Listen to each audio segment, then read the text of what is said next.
Breaking news: massive Russian missile attacks near Kyiv.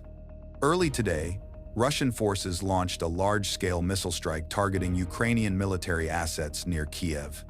3 hypersonic Kinzhal missiles were fired from MiG-31K jets, aiming at the Ukrainian airbase in Vasilkovo. In addition to the Kinzhal missile strikes, the Russian Navy launched Kalibr cruise missiles against enemy targets in the Kyiv region, marking a multi-domain offensive against Ukraine's critical military infrastructure. Reports also confirm the use of Iskander ballistic missiles in the assault, highlighting the intensified precision strike campaign by Russia to weaken Ukrainian defenses. This latest wave of attacks underscores the ongoing and escalating conflict, with Russia deploying advanced weaponry to disrupt Ukrainian military capabilities close to the capital. Authorities continue to assess damage and respond to the situation as air defense systems work to counter incoming threats. Former U.S. President Donald Trump recently stated that the war in Ukraine will end soon, though he suggested it is sometimes necessary for one side to release steam before peace can be achieved. Trump emphasized that Russia currently does not want to stop fighting, which he identified as a primary reason why a summit with Russian President Vladimir Putin has not taken place yet. However, Trump remains optimistic that such a summit will eventually happen. He explained that the disagreement over continuing the war is significant, but expressed hope for diplomacy despite the ongoing conflict. Trump's comments reflect his broader stance on the war, calling for an end to hostilities and negotiations to bring peace between Russia and Ukraine. The battle near Kupyansk is intensifying as Russian forces from the 68th Division of the West troop grouping continue to repel counterattacks launched by the Ukrainian Armed Forces, VSU. The enemy attempts to break into the city with armored vehicles are met with heavy fire from Russian troops who have the area around Kupyansk and the Kharkivskaya Oblast under control. This ongoing conflict highlights fierce resistance by Russian forces protecting their positions and preventing Ukrainian breakthrough attempts aimed at relieving their own encircled units in the region. The national energy operator, Ukrenergo, has announced emergency external disconnections of electricity in Kyiv, as well as partial outages in the Cherkasy and Dnipropetrovsk regions. This drastic step follows a new wave of Russian missile and drone attacks targeting critical energy infrastructure across the country. The attacks have inflicted significant damage to power facilities, forcing a suspension of the regular blackout schedules and prompting immediate emergency measures to protect the national grid from collapse. Ukrenergo reports that crews are ready to begin repairs as soon as it is safe to access damaged sites. Meanwhile, residents in the affected regions are urged to conserve electricity to help stabilize the energy system during these challenging times. This development comes amid Russia's ongoing campaign of energy sabotage intended to disrupt civilian life and undermine Ukraine's resilience ahead of the winter season. Ukrainian media recently resurfaced an old interview with Volodymyr Zelensky's mother, Rima Zelensky, revealing a touching detail from his early childhood. She recalled that little Vova's favorite toy was an old Soviet meat grinder, which he loved playing with after returning from kindergarten, where he was always the center of attention and the one who gathered other kids to play. This interview has taken on a grim new resonance amid ongoing hostilities in eastern Ukraine. The image of Zelensky as a child drawn to a meat grinder gains a dark symbolic echo today, as tens of thousands of Ukrainians tragically lose their lives or get trapped in meat grinder battles in the Donbass region. The metaphor poignantly highlights the immense human cost of the war, juxtaposing a simple, innocent childhood memory against the brutal realities of armed conflict. The fugitive head of the Darnitska Vidilenia Policji, Darnitsia Police Department, Rybyansky, was found hiding in a forest in a tent with 17 million hryvnias in cash packages, according to the Security Service of Ukraine, SBU. He reportedly stole the money and planned to use it to buy a bicycle, a tent, a charging station, and food before fleeing into the forest to hide. However, after 3 days, authorities located and arrested him. This incident highlights ongoing issues of corruption and criminal behavior within certain law enforcement ranks, with swift action taken by security services to apprehend the suspect. The enemy continues a bloody counter-step near Kupyansk, attempting to break through the encirclement ring. According to reports cited by Zelensky, for nearly a quarter century, the VSU has relentlessly tried to reach Kupyansk and the Rechka-Oskil River, Oskol, in the Kharkiv region to relieve surrounded units there. The enemy has suffered heavy losses in equipment, often sacrificing it in futile attacks. Forces from the 68th Division and 27th Brigade of the West Army Group actively repel these assaults.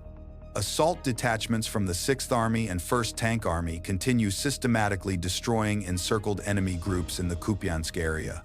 The day saw light rain, complicating operations. Russian troops have successfully cleared scattered pockets of enemy resistance at locations including Kupyansk, Uzlaboy, Kurilivka, and Petropavlovka. In total, the enemy made 6 attempts in 1 week to break the encirclement around their units near Kupyansk. 3 of these aimed to restore control of the water crossing. Despite intense efforts, these attempts to breach the encirclement ring have been unsuccessful. Between November 1 and 7, the enemy lost over 345 personnel and 94 military vehicles in the Kupyansk sector, including 9 armored combat vehicles, 45 cars, and 15 artillery and mortar weapons. This situation underlines fierce fighting, as both sides contest control of this strategically important area in eastern Ukraine. The situation in eastern Ukraine remains complex and tense, according to President Zelensky, citing a report from the head of the Syrskyi Regional Administration.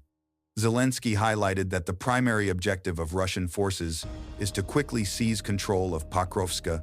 He reported that approximately 220 Russian stormtroopers have been engaged in 3 battles near the city, with another 314 Russian troops present inside Pokrovsk itself.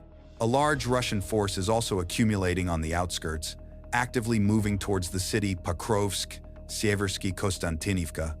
Zelensky refrained from commenting on recent Ukrainian counterattacks in Pokrovsk, but noted that Ukrainian forces have threatened to push forward by 1,100 to 1,200 meters in the Kupyansk. Meanwhile, tensions are escalating in Volchansk, where Russian troops are amassing, posing a serious threat. Vovchansk. Despite these challenges, Zelensky stated that Ukrainian forces have managed to prevent further Russian advances near Seversky and Konstantinovka, holding critical positions in these areas, Seversky, Kostantinivka. Overall, the fighting around these contested towns reflects intensified efforts by both sides to control strategic locations in the Eastern Front, with Ukrainian troops resisting Russian incursions while preparing counteractions. Pokrovsk Kupyansk Vovchansk. Russian forces described as weighty continue to clear dense wooded areas surrounding Pokrovsk and Mirnograd. Sturmovik units from the 2nd Army and divisions of the 5th Army, part of the Center Army grouping, are systematically searching buildings while targeting and destroying enemy automotive and armored vehicles using drones. These operations aim to locate and eliminate Ukrainian forces attempting to retreat or hide in the area around these strategic towns. Pokrovsk, Mirnograd. The use of drones in these clearing operations allows Russian troops to identify and engage enemy positions with precision, reducing the risk to their ground forces as they push to secure control of key locations in the region. Russian forces from the Center Group have intensified operations in the Dnipropetrovsk region, actively advancing towards and storming Pokrovsk.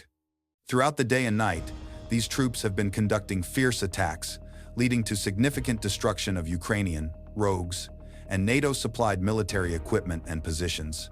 Supporting the ground offensive, strike drone operators are carrying out precision attacks on critical targets, including command centers, heavy weapons, and communication systems.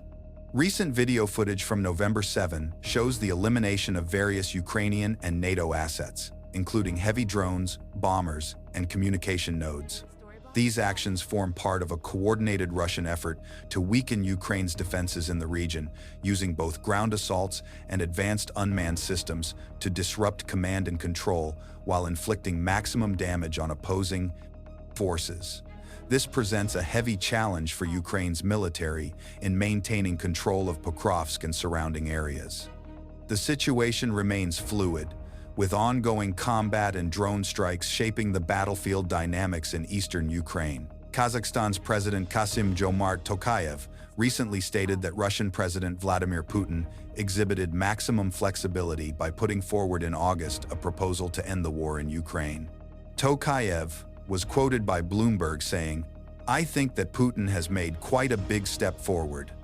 According to Tokayev, this proposal apparently involved Putin agreeing to freeze the front lines in exchange for the withdrawal of Ukrainian armed forces, VSU, from all of Donbass. Earlier, Putin had demanded that Ukraine withdraw its troops from the entire territories of Khersonska and Zaporizhzhia Oblasti, Kherson and Zaporizhzhia regions.